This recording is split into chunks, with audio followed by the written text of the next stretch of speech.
meditation, and the Bible helps us kind of clear that fog away, if you can understand the code. So we're going to break down the codes in the Bible. Revelations chapter 4, meditation. Verse 1. After this I looked, and there was a door that had been opened in heaven. The first voice that I heard, which sounded like a trumpet, said to me, "Come up here, and I will show you what must take place after this." So let's look at some of the highlights to this. After this I looked. So this is just like summarizing what took place in chapters 2 and 3, where we discuss the chakras, the 7 primary chakras.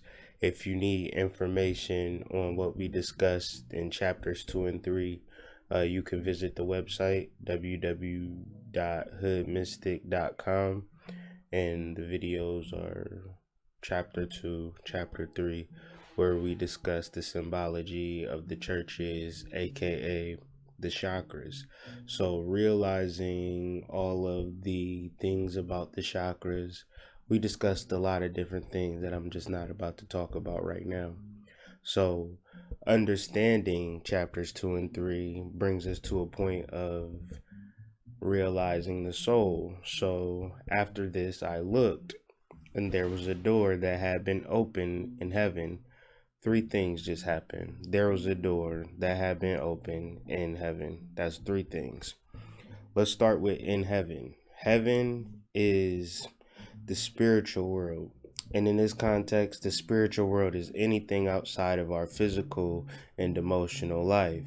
It is a point of Zen, it is a point of nirvana, it is a point of deep meditation. So the door that had been opened is the block to that nirvana, the block to that peace. That is realization of the soul. So that door is representing an obstacle, and that obstacle being the human perspective of the soul. So this door is now opened in heaven, so our spiritual life beyond our physical and emotional life. So come up here, and I will show you what must take place after this. So come up here, another way of saying raise your consciousness to heaven beyond your physical and emotional life.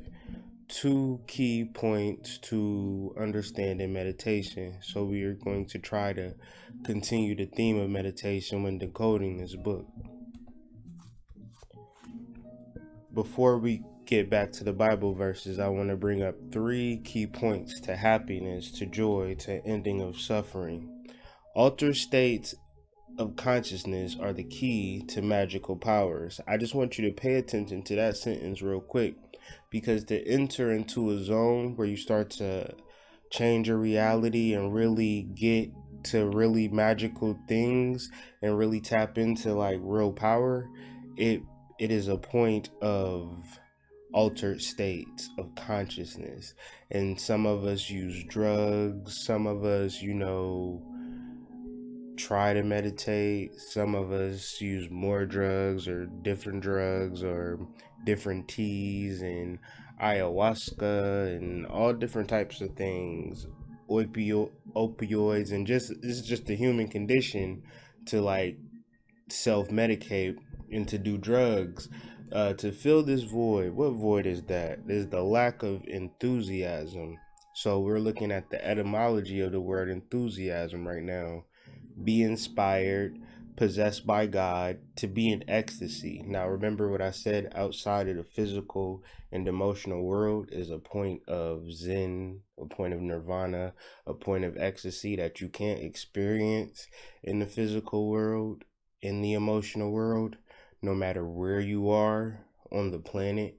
You don't have to be at a 5-star resort to have a particular ecstasy. You don't have to have an orgy to have a particular ecstasy. You don't have to, be at the Super Bowl at the 50-yard line in the first row to experience ecstasy. All of these things are placeholders for enthusiasm, to be divinely inspired, to be possessed by God. And I like this sentence right here: excessive religious emotion through the conceit of special revelation from God. So, we keep the context of God as representing the soul, representing the God within, representing the innermost. So, special revelation from God. And then we look at the dopamine, the dopamine energetic reward system that happens why people do opioids, why people do cannabis, why people smoke weed, and the oxytocin that they be looking for, and the testosterone that women be looking for, the serotonin or the estrogen, or things of the nature that we just all looking for, all of these different hormones, all of these different drugs and nerve centers that we just really be needing to hit. But that's just because the lack of enthusiasm, the lack of being inspired, the lack of being possessed by God. See, this is healing, this is medicine, because once we understand that, once we hit it from enthusiasm, we won't need it. Automatically distributes the energy to the opioids, to the cannabinoids, to the oxytocin, testosterone, serotonin. All you would need to do is to be divinely inspired, possessed by God, be rapt, be in ecstasy. And to get to that point, we need to understand that it's all about gnosis, the altered states of consciousness. These are the key to our magical powers, because we still on our magic shit. We just using the Bible as kind of like a way to decode some of this matrix. That brings us to chapter 2. At once, immediately. You know what I'm saying? Understanding this, it doesn't take long. In chapter 3, we talked about I'm coming soon. This is soon. Next chapter, at once. I was in a spirit inspired. So remember, enthusiasm, to be inspired. You understand? To have an altered state. If you want to read up on altered states, I suggest you look up the book Liber Null and the Psychonauts by Peter J. Carroll. You need to understand altered states and realizing that trance-like state is how you actually interface with the divine. Is the purpose of out-of-body experiences and astral traveling and dream work and meditation and crystals and incense and all of these things is for you to connect with the God within. It is not for you to get a bigger house. I saw a throne in heaven, and someone was seated on the throne. Not to say that big houses ain't bad, but a little house, big house is really no difference. It's just your perspective. If I had a little house, but I was homeless last week, I'm going to feel better energetically than you in a mansion, just because I didn't have shit last week. So understand that perspective is everything, and we need to be grateful and appreciative and really understand the emotional game and the mental game that goes along with just more than just the physical game. And we'll talk about it in this chapter to really understand meditation. I saw a throne in heaven. Heaven is the outside of the physical and emotional world. The throne is where God and the soul meets. That's where the king sits down. So, and someone was seated on the throne, meaning, we're seeing the soul again outside of this zone of physicality and emotionality. The one seated there looked like jasper and carnelian, and surrounded the throne was a rainbow that looked like an emerald. So we have 3 stones. We have jasper, carnelian, and emerald. And crystals are going to be the theme in this chapter as well. Crystals representing the still meditative zone of life. If you look at a crystal, the crystal doesn't move, yet it inspires you. It brings out certain vibrations. So be like that crystal. And so the soul is like that crystal. The soul is forever in a meditative zone. And that rainbow just represents the rays of light, the 7 chakras. You know what I'm saying? If you look at a rainbow in the sky, if you look at the chakra chart, it's the same diagram. So, as above, so below. Verse 4. 24 thrones with 24 elders seated upon them. surrounded the throne. The elders were dressed in white clothing and had gold crowns on their heads. So, 24.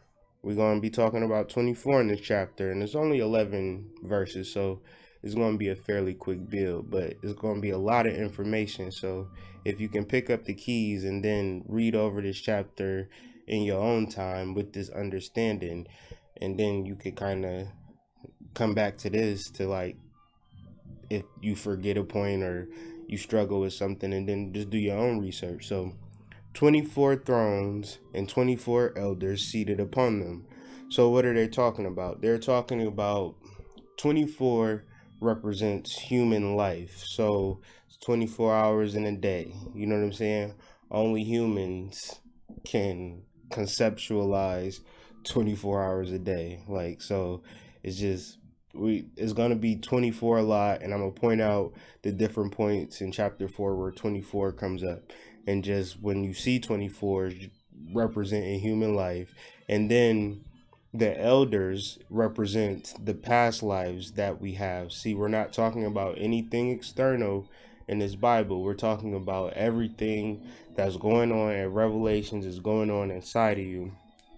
So the 24 elders just represents the 24, not even 24, but the 24 is just human. So the elders just represents, because as it goes on, it says the elders were dressed in white clothing and had gold crowns on their heads. These are your experiences that you've gained wisdom for, like, millennia of just lifetime of experience. So you personally now have a particular level of wisdom that is at a high level.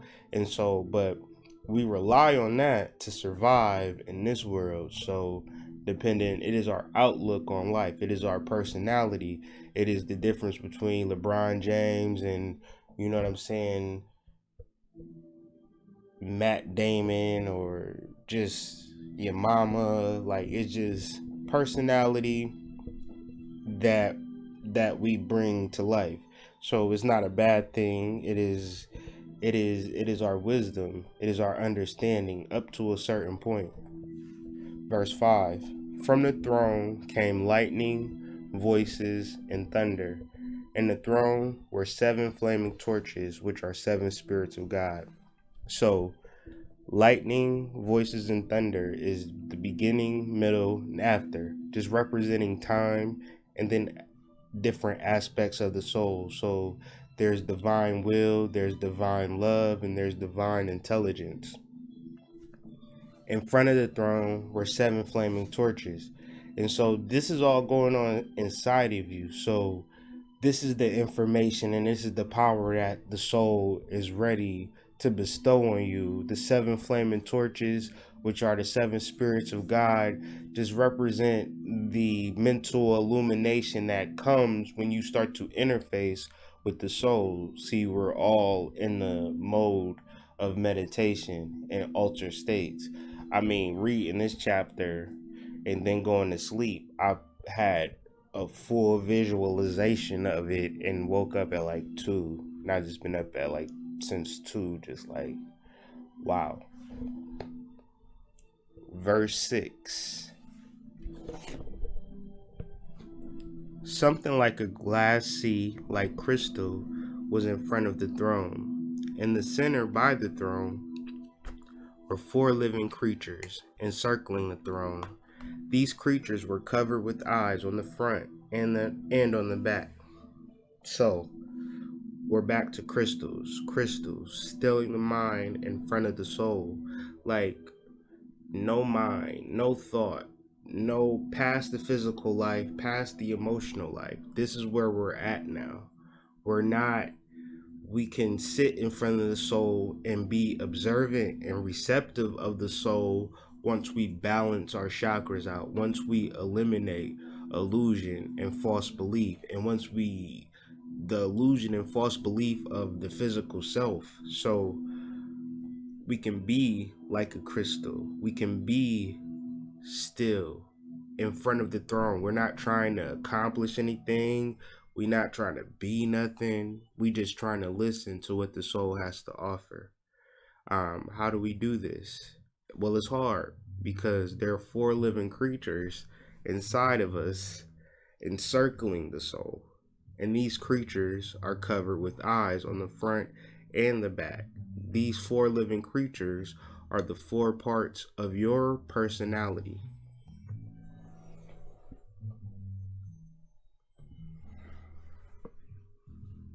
So if we look at this diagram, you can see the four bodies that we have with us.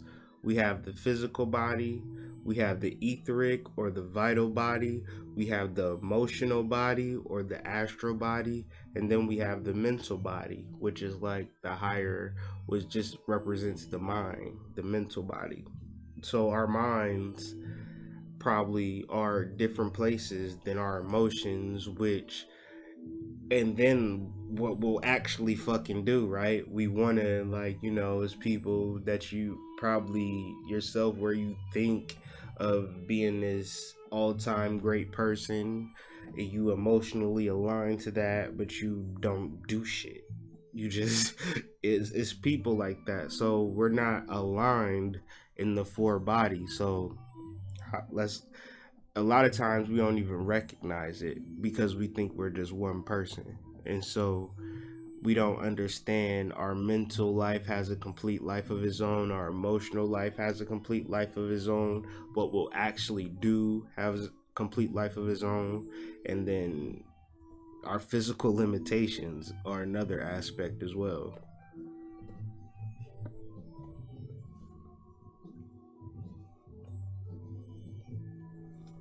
Verse 7.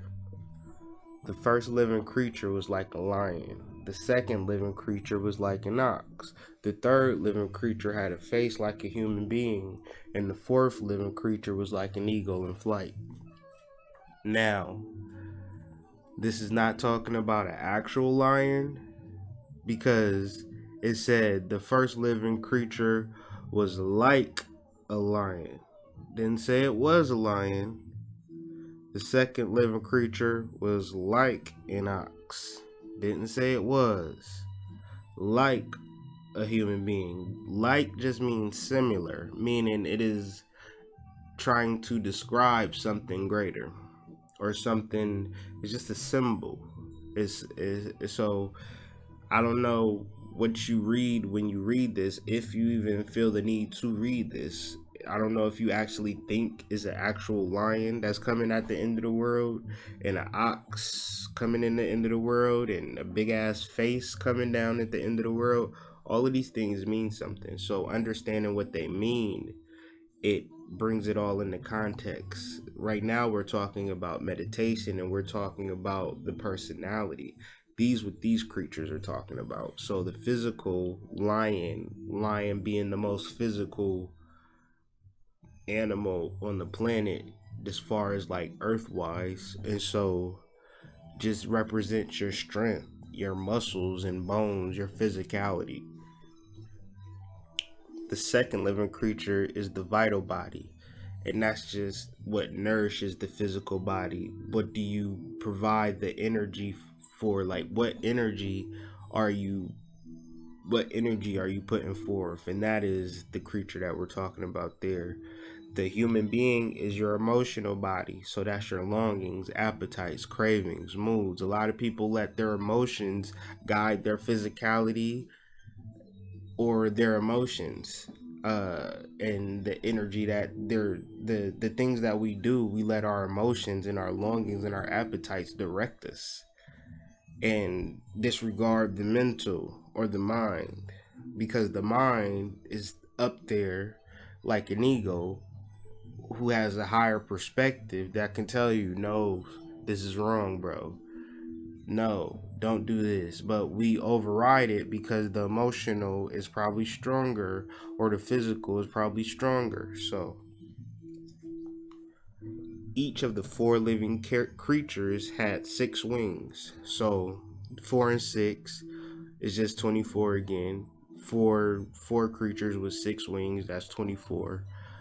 So it's just saying the human body and the wings just symbolize movement, change, meaning that the personality can change once it begins to look within, and each was covered all around and on the inside with eyes. So it's meaning that it's on the inside with eyes, is looking within you.